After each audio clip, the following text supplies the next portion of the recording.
Association, that is HCMA, has organized this national level webinar. On this auspicious moment, I welcome Dr. Tejinder Sharma, Chairman, Department of Commerce, Kurukshetra University, and President of HCMA. Our today's keynote speaker, Dr. Aman Agarwal, Professor in Indian Institute of Finance, Dr. Rajendra Arora, Principal in Government College for Girls, Chika, and Vice President of HCMA, Dr. Pooja Malhotra, Assistant Professor in Dayal Singh College, Karnal, and Joint Secretary of HCMA, all executives and members of HCMA, all the other participants, I welcome you all. A very warm welcome to all of you.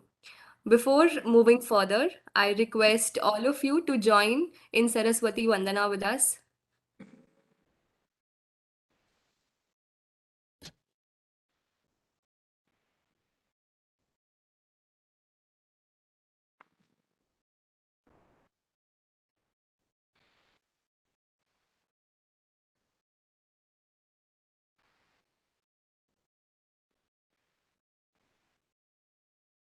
Just a minute, Sophia is presenting the Saraswati Vandana.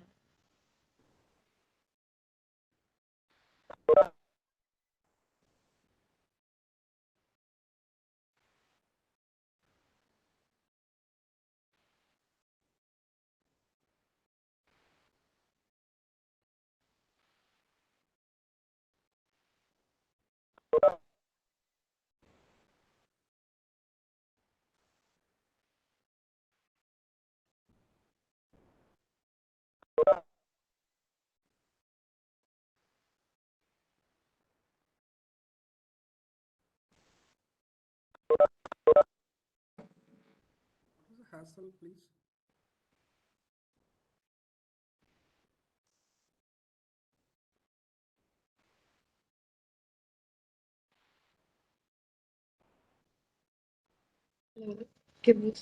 There is a technical error.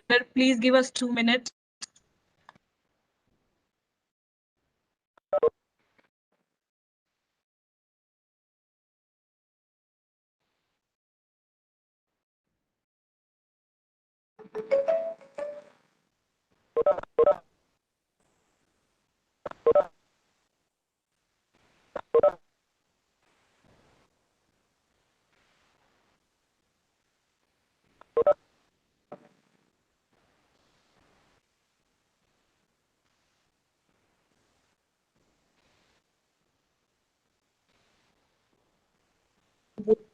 There is a technical error. We are not able to play the Saraswati Vandana. Can we please proceed further? Lali, please continue. Okay. Now I invite Dr. Tejinder Sharma sir, President of HCMA, to give his welcome address. Thank you, Sonali madam, for inviting me. It is indeed a great pleasure for me to invite Professor Aman Agarwal from a very prestigious Indian Institute of Finance, who has so graciously and so kindly agreed to our small request to come and speak to our participants on deciphering the implications of Union Budget 2022. Sir, we all have listened to the budget. We all have listened to the budget recently. But then, what are the implications for a common man? How do we interpret it? This is really very important. The nitty-gritty of it. How will it influence our life in the days to come? So it was with this idea that we were talking about. We had our class presentations also, and we thought that we must have somebody who can really say throw some light on this. And sir, when we looked at your profile, when we looked at your social media presence, when we looked at your publications and the amount of work which you have done in understanding the budget, that's really commendable. And we are so thrilled and so happy that today we are going to get perspectives on, say, the budget and how it is going to impact our daily life. Sir, Haryana Commerce and Management Association is a virtual organization. It started during the pandemic phase, when we all teachers were connected through a WhatsApp group, and formally, we started using this platform for for conducting our online training programs, workshops, and so many international and national speakers have come and conducted their programs on this August platform. Today, the enthusiasm of the people to join our events is really a very big source of motivation for us, and our teams always work very hard to make every event a great success. I'm so happy to see the people who are joining from almost all parts of the country and even abroad. There are people who have registered from even outside India. And I'm sure that we all will get the perspectives on on this very important theme. The time rightfully belongs to our invited speaker. So without taking much of a time, I would now hand over the speech. I will now hand over the stage and the dais to our most respected, earnestly invited speaker, Professor Aman Agarwal ji. Over to you, sir. Thank you very much for inviting me here to speak on the budget. I will just like to begin with a small presentation I have made. I will not be covering the full presentation. In any case, I will be covering parts of it which are there so that I can focus on the topics which have been given to me. Also in tune with the time frame, I will keep it in structure. Let me just begin with this. Again, I would like to thank the Haryana Association, the Commerce Association, and the Management Association, which made it productive for their faculty and students to go forward in the virtual way, something the budget has also talked about in terms of wanting to connect with people and do activities. So from that perspective, I think I'm happy to see that at the university, things are very much in advance and very much in timeline with what is expected by the government in going forward. This is something we have been working on for quite some time. We have been coming on various forums and writing on various forums for decades now, almost 3 or 4 decades. Professors from Indian Institute of Finance have been analyzing, critically evaluating, and giving their views.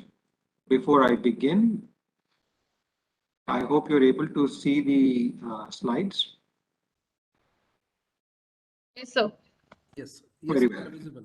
So, before I begin, as I learned something when I was there at the World Bank in Washington, D.C., I would like to put forward that these are my views and my perceptions and my understanding of the budget and the budget document. And this is not to be taken as a view of the Indian Institute of Finance or institutions I'm associated with globally. This is something which just came to me yesterday evening as a very interesting picture from long back. And, you can see it's March 15, 1989, and which clearly, brings out an interesting fact which all people talk about, which is the reactions on the budget, which is I don't know, I don't read it, but anyways, you can say that the poor are let down and the middle class is hit and the rich are benefited. This is something which we keep hearing irrespective of the government and structures. I hope my presentation helps give a different perspective to people across the globe who have joined us today for this conference. I would contain my presentation and my address within these 4 sections of briefly giving the outlay of India's growth story in a few snapshots, and then what is happening globally and how the budget actually covers some of them, including some prominent works which have been given, acclamations, and then sectoral analysis to some sectors given the time frame, and then a brief conclusion.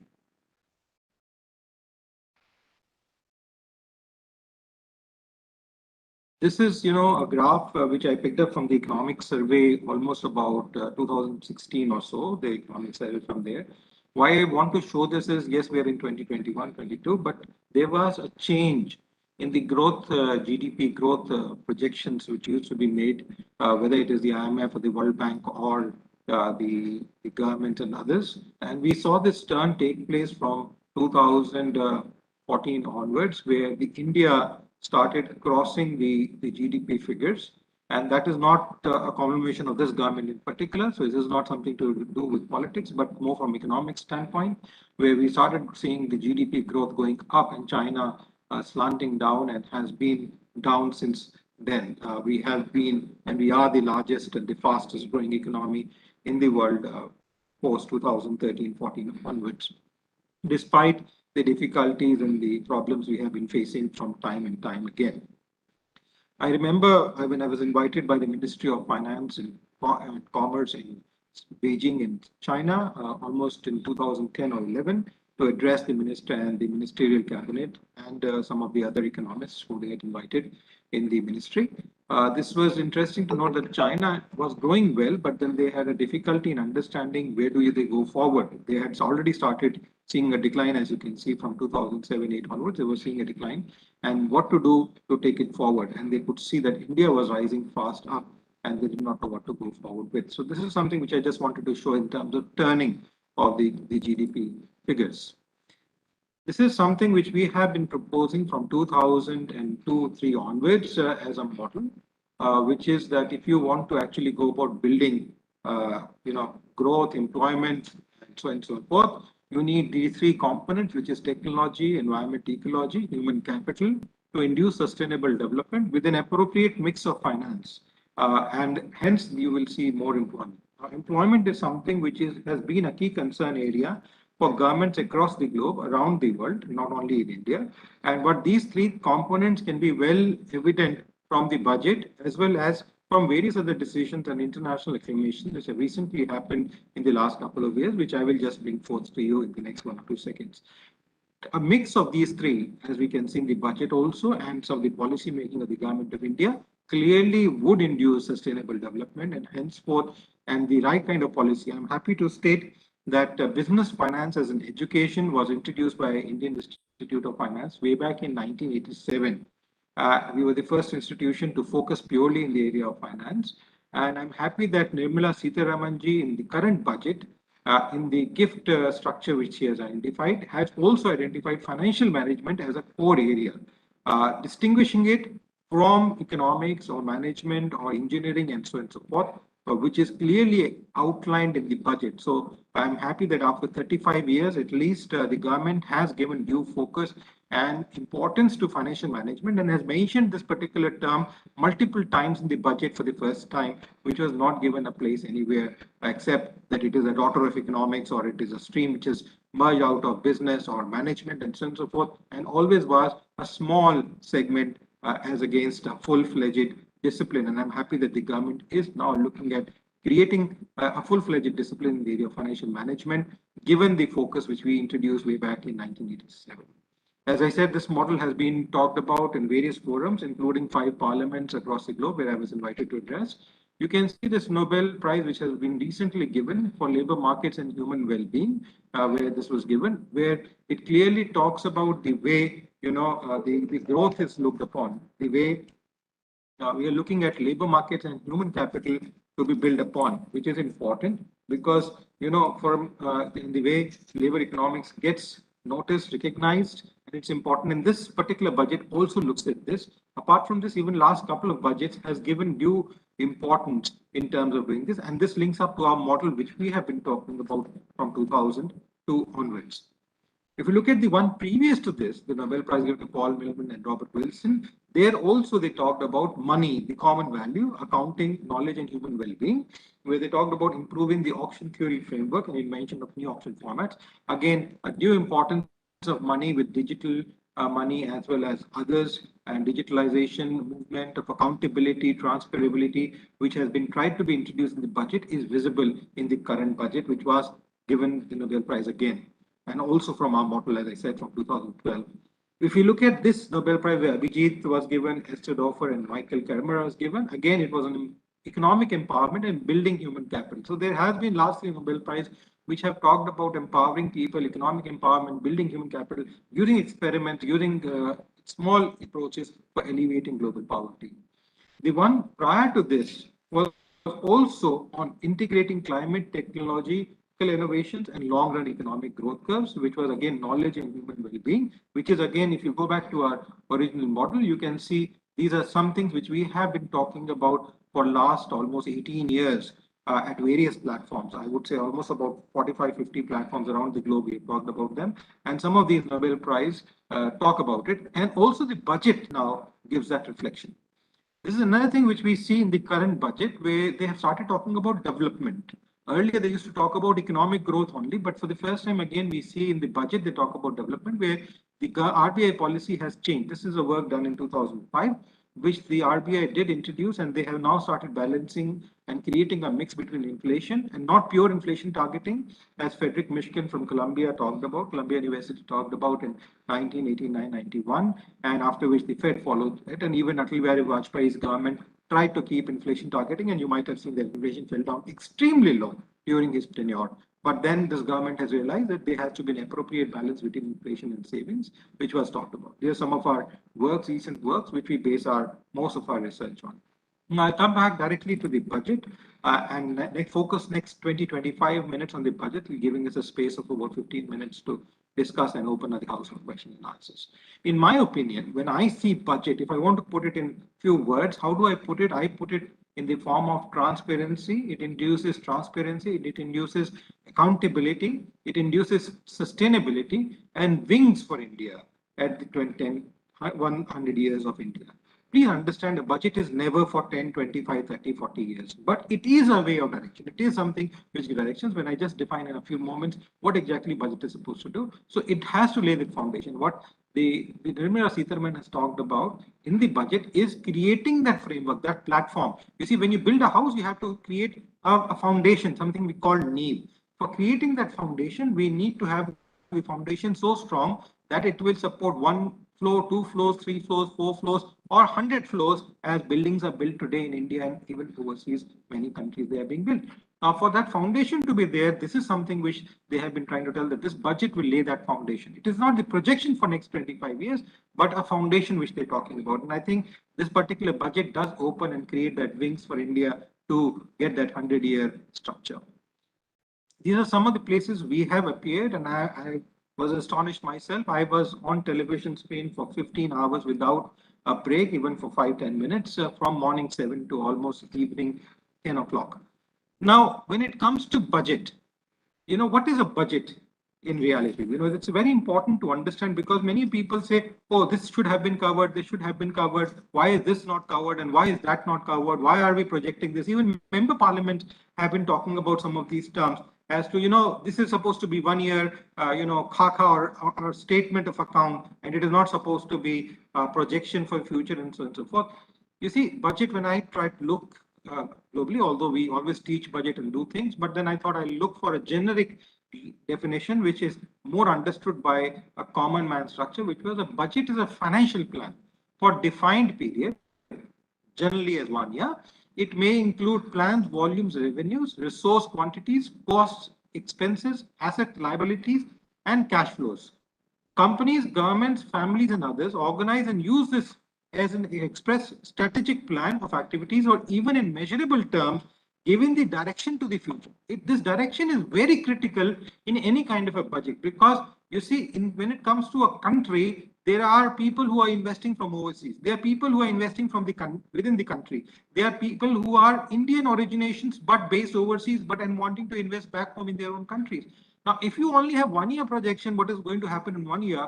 They cannot invest, because when they invest, it's a long-term investment. They can't just withdraw. It's not like portfolio or stock market investment that you would put in money today and you withdraw tomorrow. Most of the investments are long-term. So they need to have a projection, a perspective of where the government is going. It may change. The directions may change. As you see, in economics, we have a long-run economic curve, and then we have short-term economic curves. So each short-term ends up building a long-term curve, and that curve long-term can change its direction or slope, but it will be based on the short-term curves. Now, this particular 1 year sequence is that short-term curve, but then long-term curve has to be taken into account before we can actually jump into the short-term curves, because if we do not know the final destination, we cannot actually go about what do we need to take. Should we walk the path? Should we fly the path? Should we take a train, or should we take a car, or should we take a jet? What should be done? So it is not clear. And in that objective, the budget has to give that direction. In my opinion, what Nirmala Sitharaman has been trying to do for last 2-3 budgets is an important activity in terms of trying to project the direction in. I would like to at this stage bring forth this particular point also. Many of you might know this, but for the first time in the history of India, the budget time change was brought into effect from evening to forenoon based on an article from our chairman, the founding director of the institute, where he talked about budget time change from evening to forenoon. He suggested a timing of 11 to 12 and specifically 12 because at 12 we have Abhishek Nakshatra, and you can read in the article, it's come in the newspapers. And the same language was used by Yashwant Sinha to change the budget timing later in 1999 beginning before, and then he presented his budget for 1999 with the change timing, where he pointed out that he should use Abhishek Nakshatra because at Abhishek Nakshatra at 12 o'clock in the daytime, you don't need any havan. You don't need, it's an auspicious, most auspicious time. And that's why, you know, Haryana, which was part of Punjab, large part of Punjabis hold their weddings at 12 o'clock because you don't need any muhurat. It is the most auspicious time in the world, according to Hindu culture and mythology. The other factors which were important were some of the 2 or 3, apart from the large listed in the article. It saves treasury in crores of rupees towards government machinery, which had to work extra hours because the budget will start at around 4:35, will go on till 6, 7, then there will be debate, closure, and the machinery will have to work, whether it is press, whether it is government offices, whether it is the Prime Minister's office or Finance Minister's office. Everyone had to work till almost 8, 9, 10, 12 at times in the night. And who had to pay? Exchequers, the taxpayers' money. I, as taxpayer, had to pay for this excess money which the government was spending for no good reason. Secondly, this was in the interest of Britishers. Thirdly, it was saving hoarding of goods. Now people can't move goods overnight. Earlier they used to use that night period because next day morning only the officers will be in place to actually keep a check. So they will move goods, they will smuggle goods from one place to the other. Lastly, the press will become delayed because our Indian press cannot publish that. Online frameworks were not so active at that time. So it could not be published, it could not be presented. And as a result, we were delayed, our press was delayed. So it's important for us to understand because this was a turning point in the budget presentation in the country where this happened. When we look at this particular budget, and I will go and decipher these components one by one in due course in few moments from now, when I go into the details of the budget. But I thought I should briefly give these outlays, which I see, which is, it shows growth orientation, it shows progressiveness. How will it show? I will show that in a few moments from now. Another 5 minutes, we'll be able to appreciate some of these points. Empowers social sector, holistic in picture, digital reforms clearly evident, vision path for the next 100 years, macroeconomic indicators. You know, it's important to see the fact that when you look at macroeconomic indicators, the economic survey has been coming out, and the fact that we are growing at 9.2% plus keeping the fiscal deficit at 6.9% is creditable. Don't need to look at too many figures. If you look at foreign exchange reserves, we have one of the highest foreign exchange reserve country as of today. About $650 billion in India as foreign exchange reserves with us. You know, it is like a saving from an individual perspective, from an organization. The fixed deposits we have, it's like a saving for us. So that's like a saving which we have. In 1990-91, when Manmohan Singh ji opened up the economy, at that time we had only 3 weeks worth of important foreign exchange reserves. Today we have $650 billion. Most economies, even some of the ones near to our GDP, like the UK, has around $100 billion only. We have 650 billion plus another 50-60 billion, which we have given loan to neighboring countries around. So that is also part of our reserve because that is also our reserve, which we are given for them to use, but it is there. Like this, there are many other macroeconomic factors which are all positive, whether it is M3, others. But from a common man's perspective, only 2 factors, as I said. Firstly, we are growing, the rupee has been stable. We have been able to contain the growth factor, and we have been able to contain fiscal deficit and inflation. Inflation around 5.6%, which is very critical. We have seen some of the people talking about, 10 years back, we had 12%, 13% growth or 10% growth. Good, very good. But what was the inflation at that time? We had an inflation of 11, 12, 13, 14, 15%. Now, if we have that kind of inflation, like is the situation in the United States of America today, in United States, the growth rate which is being projected is growing at 5.6%. But what is the inflation factor there? It's about 7.5 or 8%. So you can imagine it's a negative growth which they are real terms which they're getting. Domestic orientation which is there, and then the major economic orientation which they have focused on. As I said again, I would be coming to each of these points in details in the next 15 minutes. I wanted to bring forth these two charts also. This is something which we have been working on, and I'm happy that the government has recognized from time to time some of these factors. One is that we have pioneered business finance education. This budget talks about it and created a separate stream as financial management outlined by the Honorable Finance Minister. Budget time change I have already given. Money Laundering Act and Bill, which was created based on our study between 1993, 94, 95. Cargill tax, which was not imposed. Yashwant Sinha became very unhappy because of that, but then it was not imposed in the first year. Kisan credit card, which again has been increased, the scope has been increased for the last 5-15 years. The numbers have increased. I'll not go to European Constitution, but there are others which are there. Then curbing international money laundering. Next one, which I wanted to focus on 2-3 only here. The two other one is the post office banks. I'm happy to say here we have been talking about these post office banks from 2008 onwards. Earlier, Prime Minister did inaugurate the post office bank, a framework which was created, but it was completely different. It was a new organization being created. What we have proposed is what Nirmala Sitharamanji has introduced in this particular budget, which is including it as a bank, giving it that license, full license, connecting it with the core banking, and that's what she has done in this particular budget now. National Labor Exchange is another thing which we had proposed in 2016-17, again, which we can see in the current budget where they're talking about digitalizing so that employment can be increased, which is there. And this particular work, we have been told by Vivek Debroy as well as by the Ministry of Labor that they're looking in this work. In fact, Delhi government has introduced the Rozgar Exchange, and the UP government has also talked about the online exchange for employment. Now, this includes people. Again, this work links is given in the next slide. Cryptocurrency, which is CBDC. I'm very happy that the government has taken a decision on digital currency as well as on virtual assets in this particular budget, because this is what we have been proposing from 2016 to 18, based on which Arun Jaitley talked about in the budget in 2017 of making it illegitimate in terms of cryptocurrencies. And now later on, the cryptocurrency bill is impending, and now this digital currency, which we had proposed in 2016, work onwards, and RBI created a constant currency. Again, Mandi on Wheels is something partially introduced by the government, not fully, but we are happy that there is again talk. We hope they consider our suggestion there again. Now, I'll go to the sector-wise analysis in the next 15 minutes or so that I can cover up to some of these issues which are there. I have broadly divided this particular segment into agriculture, rural, national security, healthcare, women, social welfare, youth, and so on and so forth, taxations. And I will come to some of them in details, and some of them, as I said, agriculture, rural, national security, I'll talk in details, but I want to talk about 2-3 points here because I will not be touching on them later on. One is the taxation. Sorry for the correction, this is direct and indirect taxation. Please understand, people have been waiting for a lot of hope. In fact, I was also feeling that given that it was an election year, there are elections in about 3, 4, 5 major states in this country. So they thought it will be a vote bank based budget. But for the first time, I'm surprised and I'm happy to see that the budget is an economic budget as it should be, and not a vote on count kind of a budget where they are giving and distributing largesse, something which was very appreciable. But certainly I would have liked if they had given some relief to the middle class. But in any case, please understand, today we are at one of the lowest tax bracket countries in the world with 10, 20, 30%. In fact, some of them has gone back to 5% and all.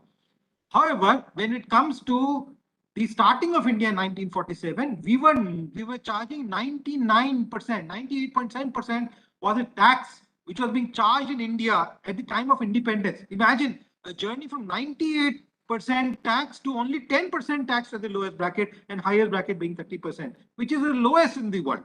So, to how long can we keep fiddling with these taxations is a very important component which needs to be looked up and understood by people that, there are other things which need to be. It is not a question of saving taxes. It's a question of increasing incomes. And I think this is where the budget is different in the last 2-3 times where they're talking about increasing livelihood, increasing incomes. How do you create that opportunity for people to increase incomes instead of actually trying to save from that 100 rupees earned or 200 rupees earned? Why don't you make that 200 rupees into 1000 rupees? And this is something which I feel is critically important. As I said, I will touch on the other issues, so I will not discuss them details here. When we look at agriculture in particular, you see, people say nothing much is being done. Although the particular, act was being introduced, I was very much in favor of that act because that act did provide a zone beyond the middleman. You see, the biggest problem, which I will discuss in the next slide, is about the sale of the person, the agriculture, the farmer. It is not about the production capability. That's what it's doing. Imagine we have 3.9% growth of agriculture this year. This is despite the fact that 50% of agriculturists were sitting on the streets on dharna for about a year and a half, year or so. So imagine if they would have been working as well, our productivity of agriculture would have crossed maybe 5.5%. But despite that, we had 3.9% agriculture growth. One thing which they did, 2.3537 lakh crores direct payment for 1.63 crore farmers procurement, which will be going to be direct at the MSP price. It is not something which is not an MSP. This is be at the MSP price directly going to the farmer. And they've already started digitalizing the farmers. They have started giving IDs to these farmers so that they can be independently recognized depending on the size of the land which they have, depending on structure. So allocations of resources, financial resources, subsidies and others can be given to these farmers. And I think this is a great move. The Jan Dhan account, the JAM Trinity has enabled this particular factor of direct benefit transfer where MSP, no intervening factor would be there. Certainly, there are some concerns have been raised. There could be fake accounts, but that has to be checked by the government. But otherwise, it would be a direct payment. I remember this spoken by Rajiv Gandhi about 30 years back, where he said 1 rupee when dispersed by the government of India, only 8 to 10 paisa reaches to the end consumer. Now imagine moving from that direction to 1 rupee reaching 1 rupee to the customer. I think that is something which the technological framework which the government is using in terms of directly giving those benefits is there. The River Ganga corridor for organic farming, Kisan drones which are being created, NABARD being instructed to finance agriculturists and rural startups, which is very important because NABARD has only been financing large part of food, fertilizers, but not in terms of agriculture and rural startup setups. I think this is again another move because large number of people who are unorganized sector have moved back to their farms in Corona and COVID times. And when they have moved back to Corona and COVID times, what has happened is many of them are not coming back to town, but then they're going to agriculture and they cannot do pure agriculture now. So for them to move into this agro-based industry is important. Today, the total composition of agriculture and agro-based industry is again 72 to 75%, where about 20% is nothing else but agro-based industry. So about 60% or so, I would say 55 to 60% is pure agriculture in terms of population base, and about 15 to 20% is nothing else but agro-based industry. So there we need that kind of a support, and I think it's the right direction where NABARD has been instructed in a way, indirectly instructed to go about doing agriculture financing and rural startup setups, which could be there. 1,400 crores for the Ken Bevath linked irrigation project, very important. Most farmers, you see, farmer I say is a man who has been feeding us even during this Corona, has been working hard, not caring, not sitting down, has been working despite lockdowns and all, has been working hard. Now they need to be rewarded, they need to be given. They don't want free. A lot of people say free electricity, free water. Oh, there is no electricity. What free electricity would you give? There is no water available, no dams available, no irrigation facility available. What water will you give to them? You need to give these facilities. So in my opinion, this particular framework which is created for irrigation project to give a right kind of water is important. Financial support in terms of agroforestry, again, a very important, the vital decision undertaken in terms of creating that framework for agriculturists and so on and so forth. Vibrant villages, again, at the borders, very critical again, because we see large chunk of land there, it needs to be developed, they need to be given right. They are equally a citizen as a citizen of Delhi or Noida or Bangalore or Calcutta. And I think they need to be given the right kind of a framework by the government. And I think this decision again will boost not only agriculture, but framework in terms of doing it. Why I say so is this is something which we have been proposing. Some of my interviews have come on Delhi Doordarshan. Since 2017-18, we have been proposing this is mobile mandi and inducing. What we are saying is an agriculturist, and I think I hope the government does it because they've already created part of it. The ENAMs have been created. Now, if the farmer has a mobile, he says, I have so much of produce. Now they're going to try to do that with drones, but it is not clear from the budget if it is that drone will cover that component or not. The farmer should be able to communicate to the mandis that I have so much produce. Let the mandi come and pick up the product, because you see what happens is we always keep hearing for last 25 years. A farmer produces a good, sells it for 2 rupees, comes in the market, sells for 50 rupees, 100 rupees. Middleman eating away the money. The farmer dying because of poverty. Why is it happening? Because he is not a marketer. He is a producer. He can only produce. If we are able to have mandis go to them, and pick up those producers. When large companies can, supply you 1 rupee, 2 rupee, 5 rupee, 10 rupee product at your home, at your doorstep, why can't we have these mandis go and pick up? They will get a better pricing, double, triple their income will go up. Secondly, the middleman will be cut off and they will get an MSP, which the government is wanting to deliver to them, and a better facility, and the produce will not get spoiled. We'll get it directly from the source.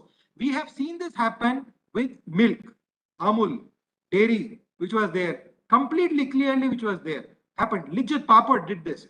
They went to the producers. And when you are able to do that, you can see the rebounding factors and growth, which we have seen in these two components going up. The second factor component, which I said will come to, is banking, which is again, a lot of revolution has been suggested here in the budget.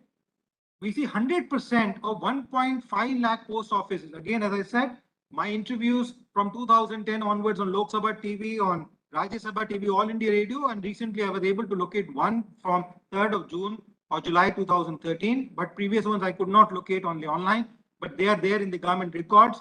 I have been trying to propose to introduce and merge these post office banks. And I have been telling you don't need to open up new banks, just merge them.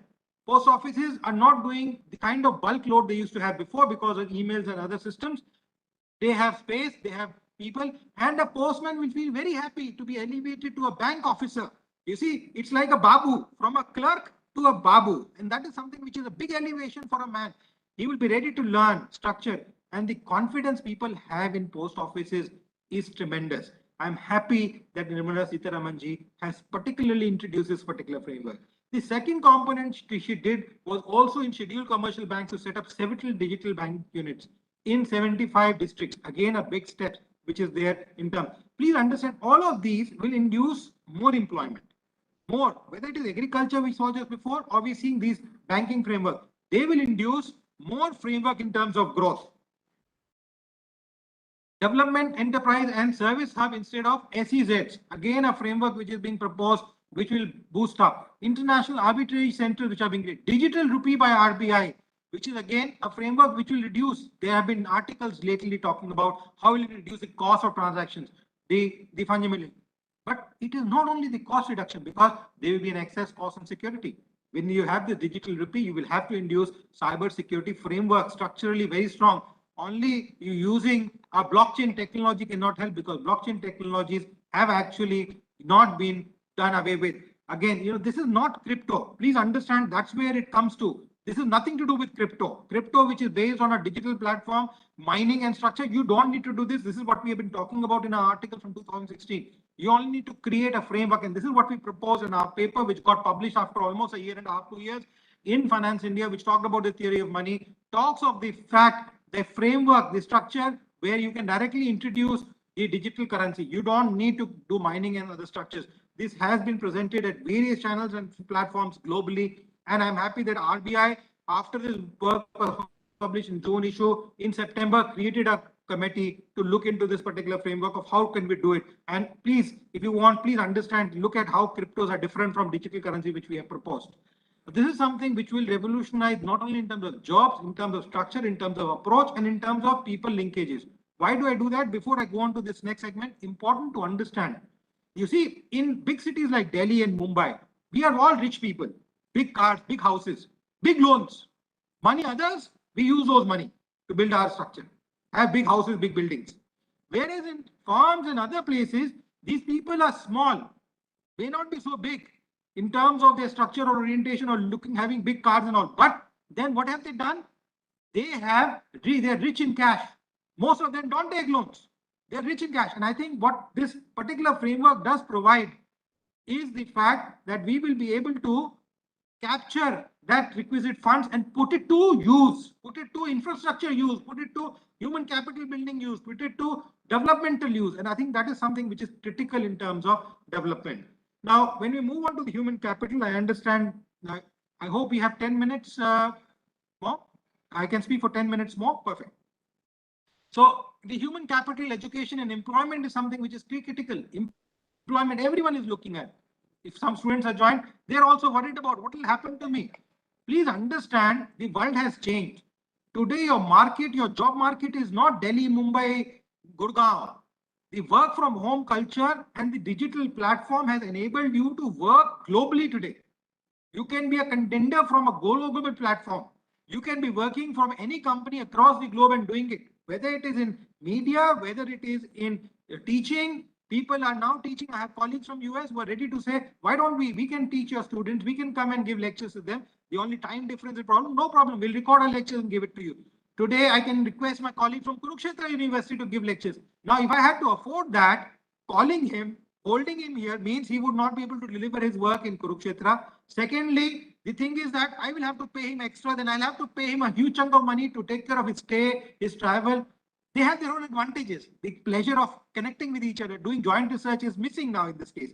But still, now I can utilize the way I can speak to you people from, I was told Ethiopia and other countries have joined. So I can address them, I can talk to them, communicate my message. Would I do that? Could people from Ethiopia travel? So much of travel exchange or currency, so many requirements with their laws, visas, so many things. You had to plan this particular national conference at least 6 months in advance to go about doing so.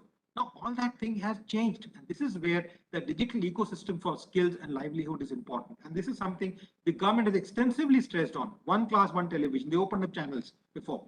Again, there is a lacuna here because the people, they wanted to create these television channels. So many of them don't have televisions at all.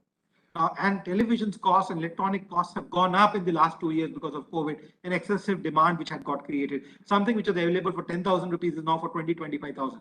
So in terms of implementing it and getting it up, the government will have to look at not only in terms of channelizing and providing these channels, but also try to build up startup frameworks which actually create some of these low cost, equipment which are long stable, so people in smaller towns, rural towns, or from EWS categories can afford them and can give education to their children, because most of them have 2 to 3, 4 children, like most of us sitting in big towns having one child only nowadays.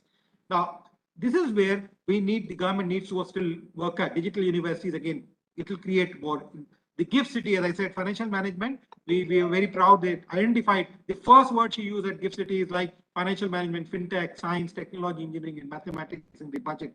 I'm very happy that she did so because we have been trying to push it across for the last 35 years. And fortunately now did the government see the importance of finance in the framework and understanding and movement of R&D, defense R&D being given to education, 25% of defense education to be given.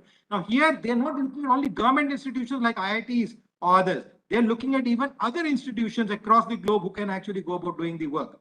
Something which we had worked on, the National Labour Exchange, as I said, it is already in discussion and debate. And the Rozgar Exchange, which is introduced by the Delhi government and the UP government, is in this structure. Now we see the infrastructure which is there.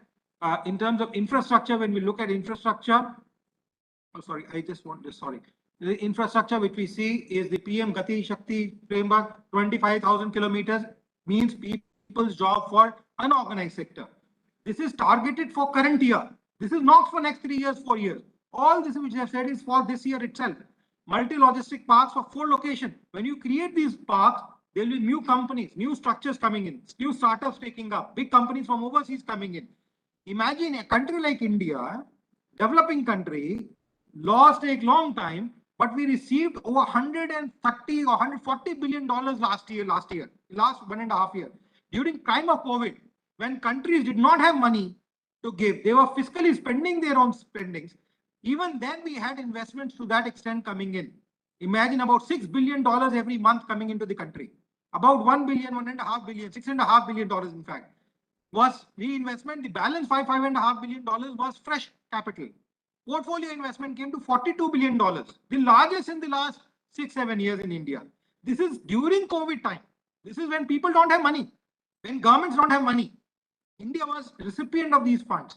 Clearly shows that they are able to see progress and growth. Revenue, what we say, return on investment. They are able to see that return on investment on their investment, and that's why they're ready to invest. So when we look at 2,000 kilometers, 100 cargo terminals to be created, these are physical structures to be created. You require skilled people, you require unskilled people, all kinds of people will be required. 60 kilometers of ropeways which need to be created in forests and other zones. 1,500 crores for livelihood activity for youth in Northeast. 48,000 crores allocated for 80 lakh houses in PM Awas Yojana for BPL families.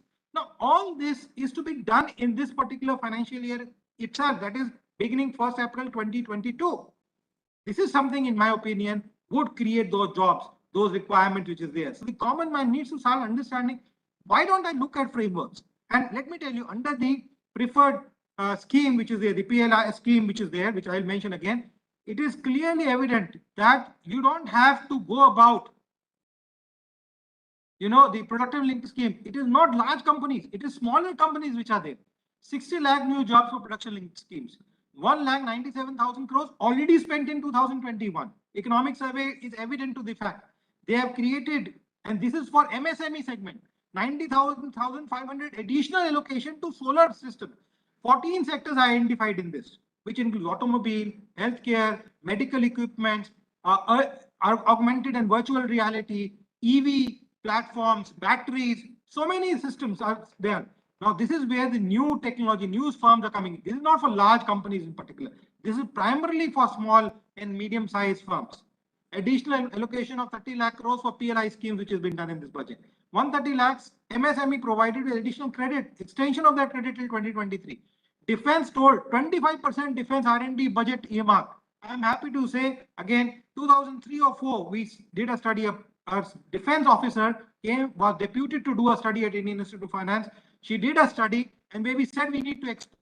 I'm happy again for last 3-4 years we are exporting and not only gaining revenue, but now we indigenize our production of defense. And as in this case, 58% to be domestically produced in the current country. Now, this is something which is important, and with the support of institutions of this country, educational institutions, PPP model, not government ordnance factories, but PPP model. Arbitration center, very important, because it's something which we have been missing at international, because some of these big firms are able to get their way, but small firms suffer at the cost of arbitration. We have signed up agreement with ProQuest with our journal called Finance India. We have not received royalty for 3 or 4 years. Now, if I have to go and fight that case of seeking royalty from ProQuest as a company in the United States, I may end up spending $4,000-5,000, whereas my royalty is only $200, $400. Now, what do? I forego that royalty. Now, this is what happens with most companies, that they let go of the royalties. Now, this is something which is important to be seen. Healthcare, we have seen this happen, very framework. Because a lot of people said, Ayushman Bharat, yes, but we don't get the benefit. Unless we digitalize these records, we will not be able to get those benefits. We need to get those benefits up. Women, they tried to project 2 lakh Anganwadis to be enhanced. We need rural women to be empowered, urban women to be empowered. Both need to be empowered. 50% of India's population is nothing else but women. I would say 60% of startups in this country are nothing else but women.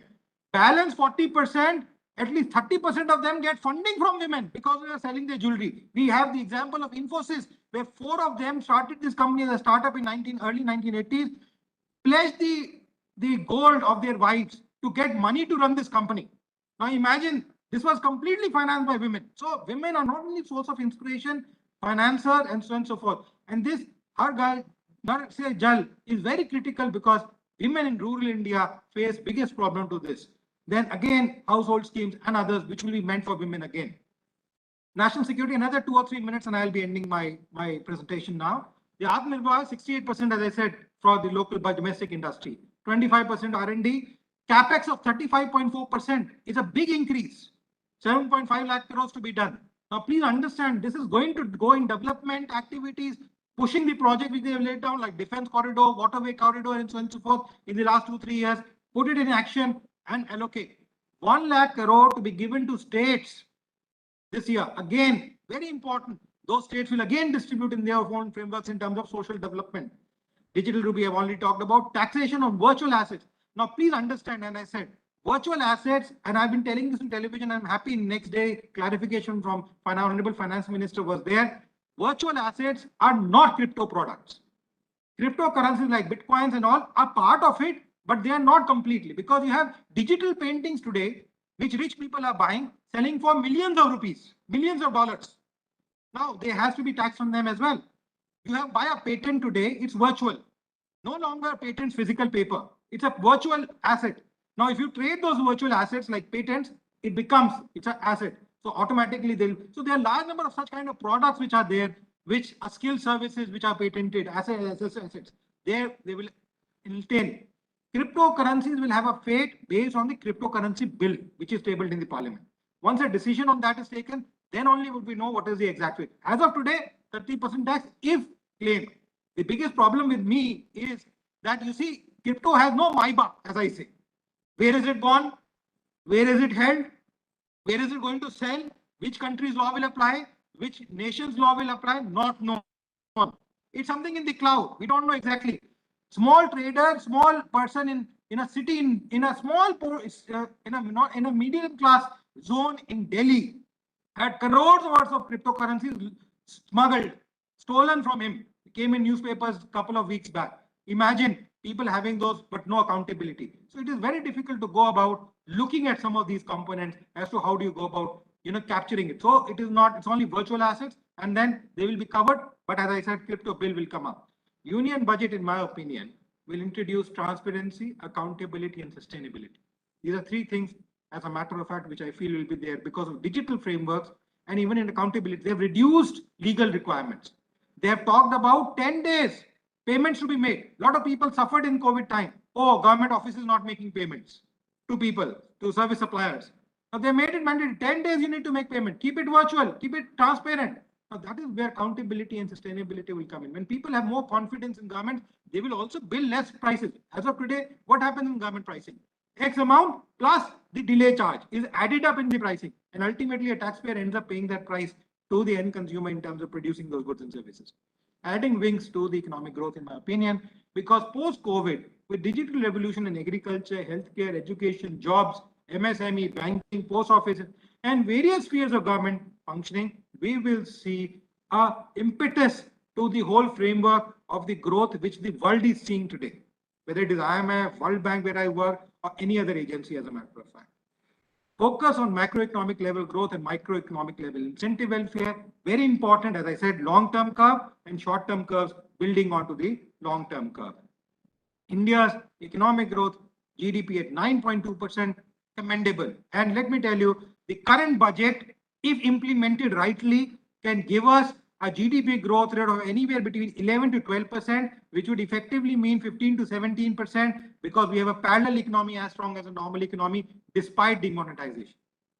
We still have that kind of an economic framework existing in this country. So given that, our impetus of growth is much higher. And this is not at the backdrop of fiscal spending. This is at low fiscal spending. The government has not resorted to fiscal spending. ये जिसे हम कहते हैं मिठाई बांटना, distributing sweets, the government has not done. Some part, yes, rations, some direct benefit transfers done, but very small in terms of magnitude. Inclusive development, not growth. They talked about development, total prosperity for India's new Jeevans of Hindustan. All these proposals will increase employment to double of its pre-COVID level, increase incomes to agriculturists, production capacity, and enhance India's global competitiveness. Lastly, vision for India 100 with jobs, growth, and prosperity, productivity is the key layout of the budget, in my opinion.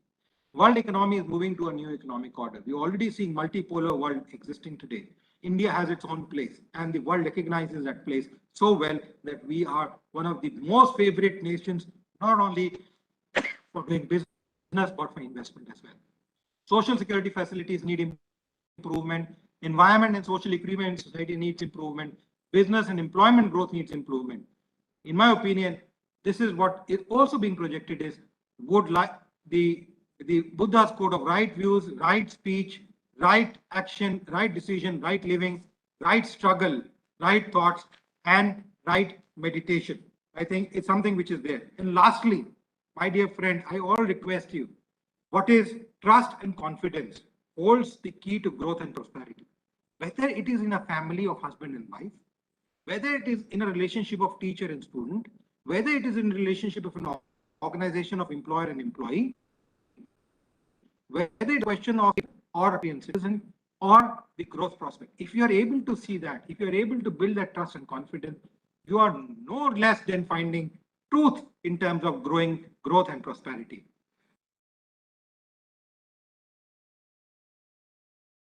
Thank you.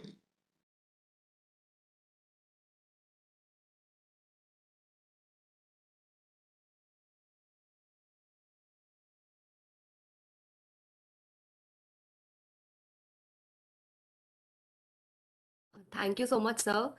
Sir, there is one question which was recently posted. So, Certainly. This Union Budget 2022 truly makes India digital enabled.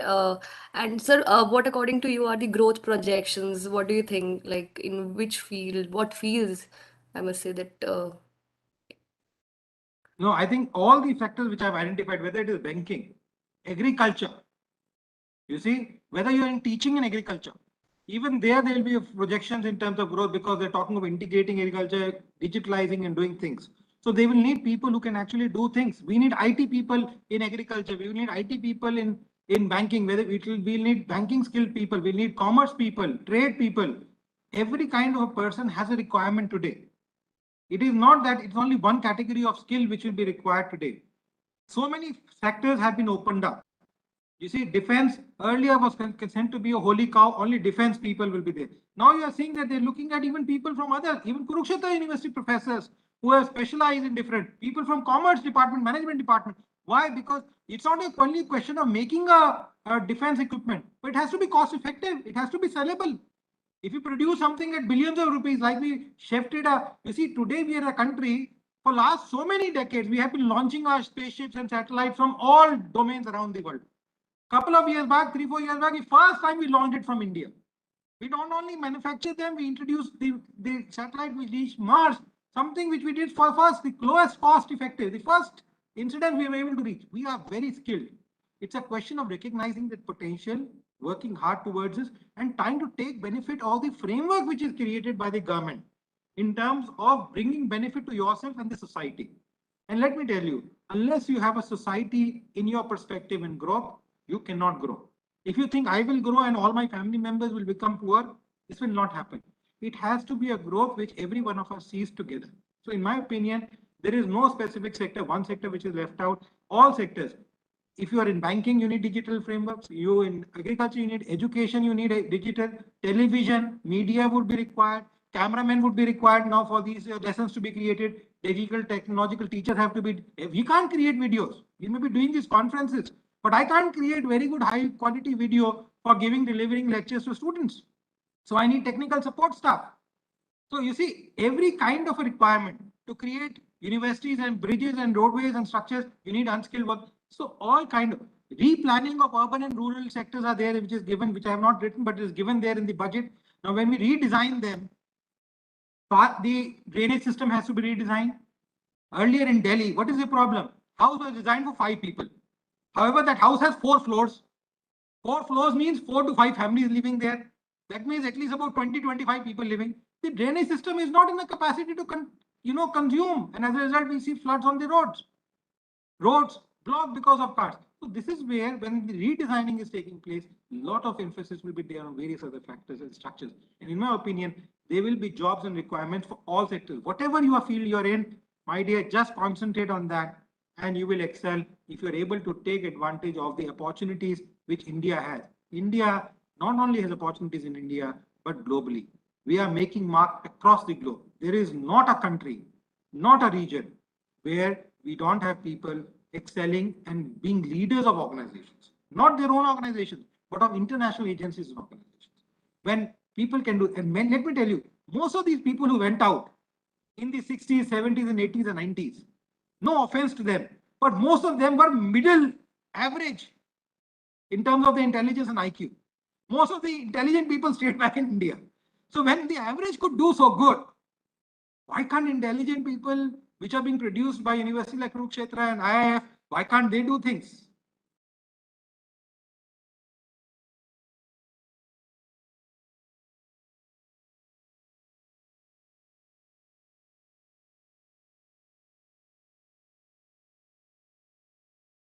Yes, thank you, sir. Okay, one more question. There are Please go ahead. like two. It's like, is the Indian government hesitating in accepting the cryptocurrency? So there is no question of accepting the cryptocurrency. Please understand. I have already said you will have to go through that paper to understand what is money. You see, a crypto product which is created by mind. You see, you might have seen in movies casinos, chips which are shown in casinos. Now, a chip man says, this is a currency from tomorrow. Yes, in the casino it is. Now, the Bitcoin is similar. Anyone will produce anything. Recently, there is a case where an exchange, large amount of cryptocurrencies have got disappeared. Complete ledger has got disappeared. And they have restored the whole ledger. How did they restore? Where did it come back from? No answers. No one is tracking, no one is controlling. Then how did it come back? If you can't produce again, how did it come back? How the 100% came back? Now, please, and they're not answering this question at all. That exchange is not answering that question. Please understand there's a basic, you go and read what is asset. In securities market, we write what is asset. When we say asset, it has to have certain features. When we say a currency, Indian rupee or a dollar, where is the value coming from? The total, you will be surprised, the total assets held by public institutions or public government or privately held is the which is backing a currency, whether it is rupee or dollar. That means आपका जो घर है, मेरा जो घर है, मेरी जो इंस्टीट्यूशन है, इन सब की वैल्यू और एड अप करके रुपी की स्ट्रेंथ बनाती है. Is there anything like that in case of a Bitcoin?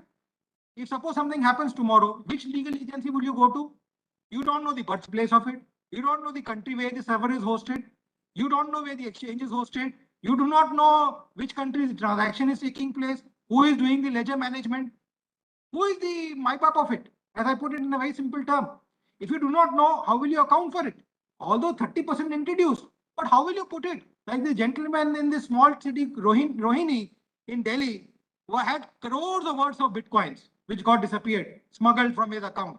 Can you imagine someone living in Rohini having crores of worth of Bitcoins? Firstly. Secondly, can you get that money back?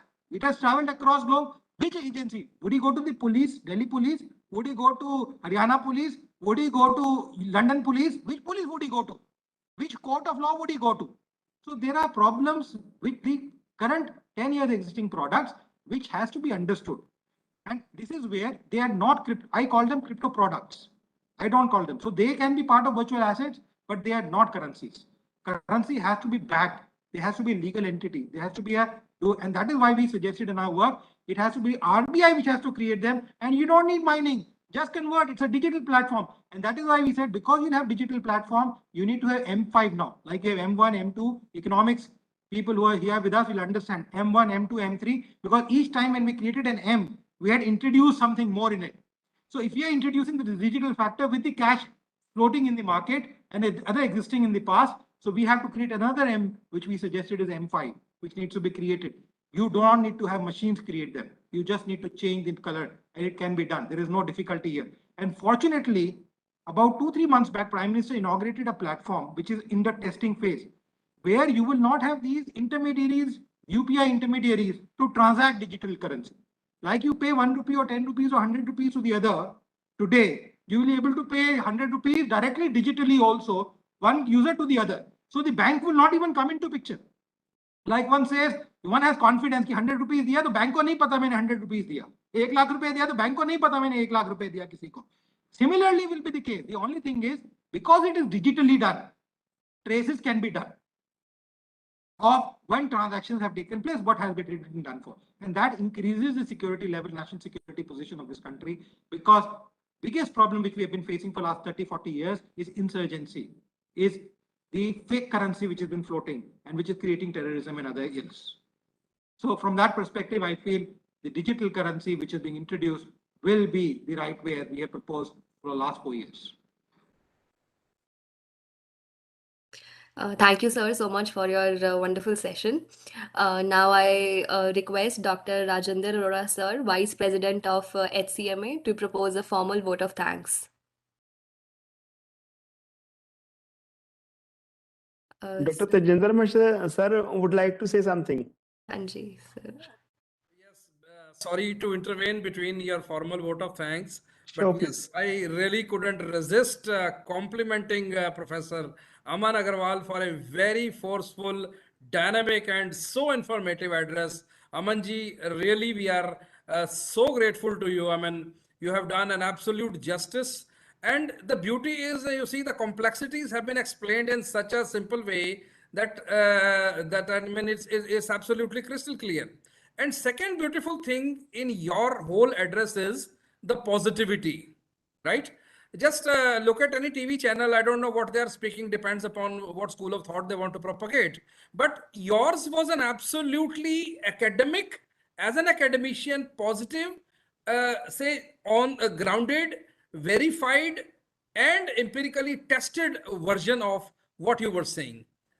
And I think that was what was the objective of HCMA when we wanted to organize this event, that let us understand it objectively. What exactly do these provisions mean?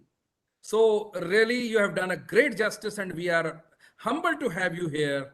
Of course, yes, you propagate online, but we would love to have you someday in the offline mode as well into the campus. Again, relive those great moments when you came to us as a young boy at that time. You were so smart, a young person when you visited us in 2004. Looking forward to have you sometimes before 2024 again. Thank you. I'm still young at heart. I'm still a young man. Right. And I remember I have a friend of mine in Scotland. He is 98 years old. He corresponds with me. He's been on editorial board also. The gentleman says you're young by heart, not by physical sense. Great. So if you are young, you are young. You need to feel young. And that's what I said. You need to feel the real confidence of the growth story of India and start contributing instead of, getting bogged down with something or the other. All of us. There is not a single country which can satisfy everybody. Even outside the World Bank building in Washington, D.C., where I work, there were beggars sitting. And they used to be mugging in the UK, US, both in Washington, D.C. and New York and other places. Poor used to be there. Downtrodden used to be there. So the richest of the richest countries. And we saw recently a very rich family breakup, husband and wife breakup. The richest families, some software we are using of their company today to communicate. Now imagine if that family with all the riches could not satisfy, who can? So I think it's a question of building on what we have and taking it forward and respecting what we have on our plate. Thank you for giving this opportunity. Respected Professor Tejinder Sharma, sir, and all office bearers of Commerce and Management Association and dear members. Today, we have with us such a scholar personality, Professor Aman Agarwal ji, who has presented such a beautiful topic, and the name was really Deciphering the Union Budget 2020. Basically जब भी इस budget के बारे में बात हुई है, हमेशा यही एक नेगेटिव फीलिंग आई है कि बजट में कुछ नहीं आया, कुछ नहीं दिया। इवन एक बार जब जिस दिन बजट आया तो उसी दिन ही एक पेपर वाले का मेरे पास फोन आया, कहता सर इस बजट के अंदर कुछ पॉजिटिव हो तो बताओ। जहां भी मैं बात कर रहा हूँ, जिससे भी बात कर रहा हूँ, सबके सब नेगेटिव नेगेटिव नेगेटिव दे रहे हैं। तो मैंने 4-5 प्रोविजंस उनको बताई, जो सर ने भी बताई थी, बड़ी अच्छी अच्छी प्रोविजंस थी।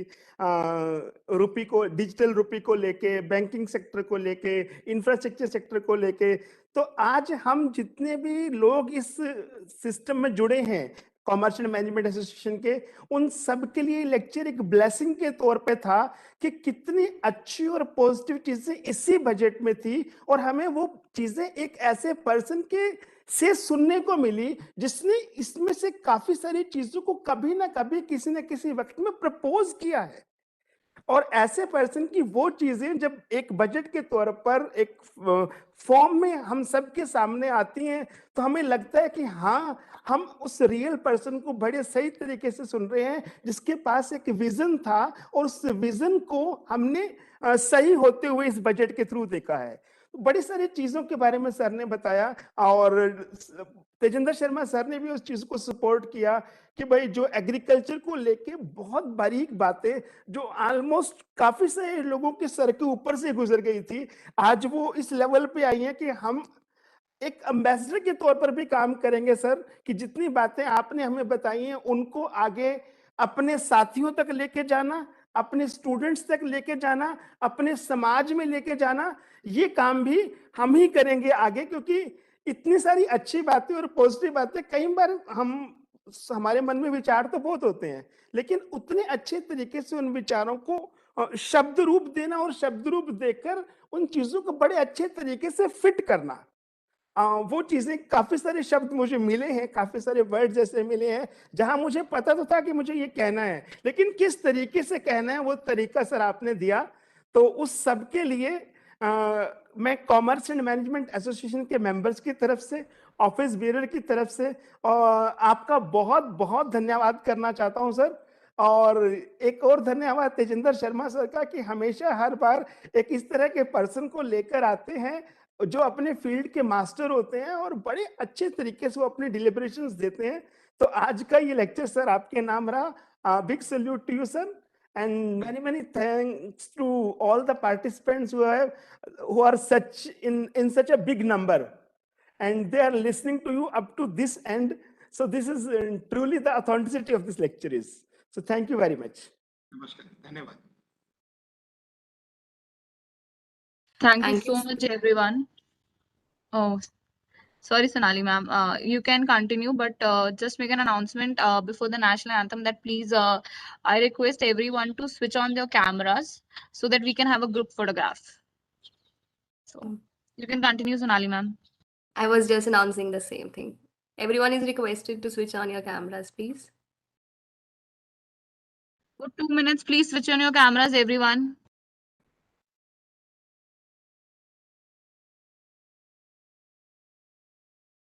Look at the galaxy of wonderful people who have joined today from all over India.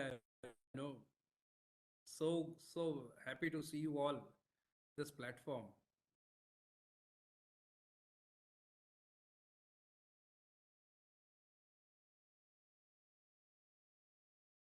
I request everyone to please switch on their cameras.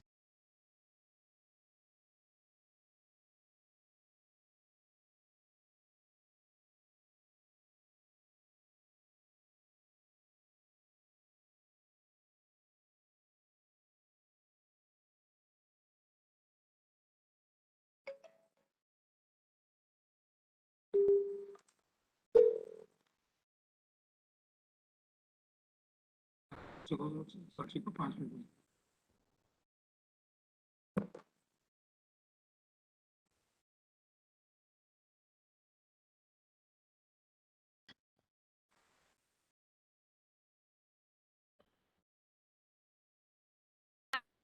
Thank you so much, everyone.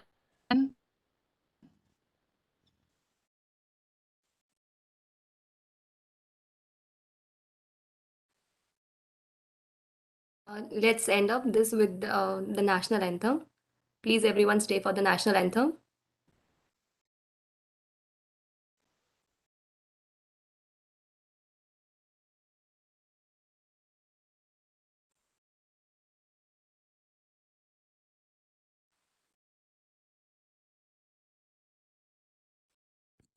Tanya, make me presenter, please.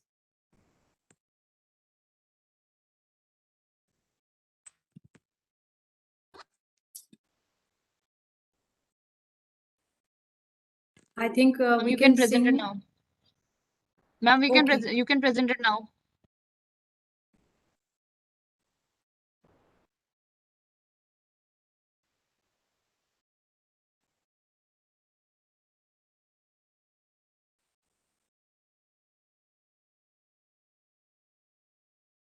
जनगण मन अधिनायक जय हे भारत भाग्य विधाता पंजाब सिंध गुजरात मराठा द्राविड उत्कल बंगा विंध्य हिमाचल यमुना गंगा उच्चल जलधि तरंगा तव शुभ नामे जागे तव शुभ आशीष मागे गाहे तव जय गाथा जन गण मंगलदायक जय हे भारत भाग्य विधाता जय हे जय हे जय हे जय जय जय जय हे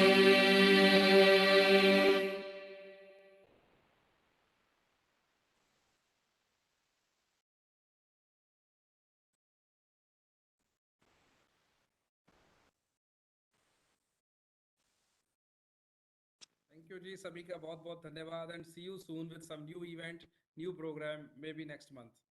नमस्कार. Thank you, Aman sir. Thank you. Ji. Thank you. Namaskar. Rajat ji. Namaskar.